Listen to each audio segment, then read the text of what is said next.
Bismillahirrahmanirrahim. Faslun.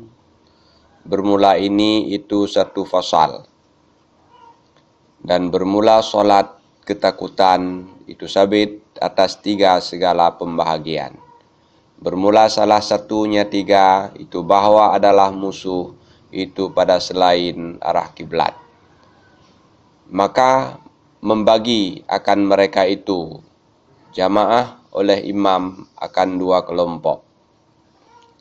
Bermula satu kelompok itu berdiri ianya satu kelompok pada arah musuh.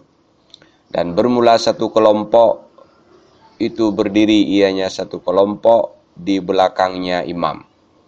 Maka solat ianya imam dengan kelompok allati yang ada ianya allati di belakangnya imam akan satu rakaat. Kemudian menyempurnakan ianya kelompok bagi dirinya kelompok. Dan berlalu ianya kelompok kepada arah musuh. Dan datanglah kelompok yang lain. Maka solat ianya imam dengannya kelompok yang lain akan satu rakaat. Dan menyempurnakan ianya kelompok yang lain bagi dirinya kelompok yang lain. Dan memberi salam ianya imam dengannya kelompok yang lain.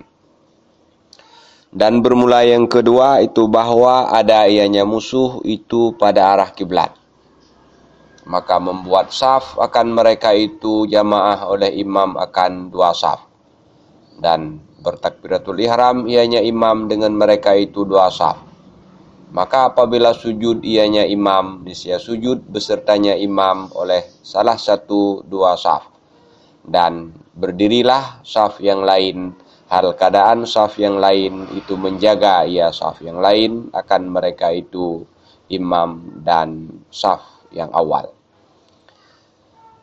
Maka apabila telah bangkit ia imam, niscaya sujudlah mereka itu saf yang lain dan menghubungi oleh mereka itu saf yang lain akannya imam.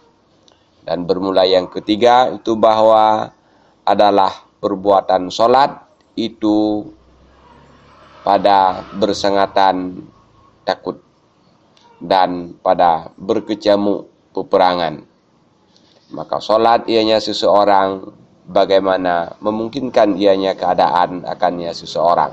Hal keadaan seseorang itu yang berjalan kaki atau itu yang berkendaraan.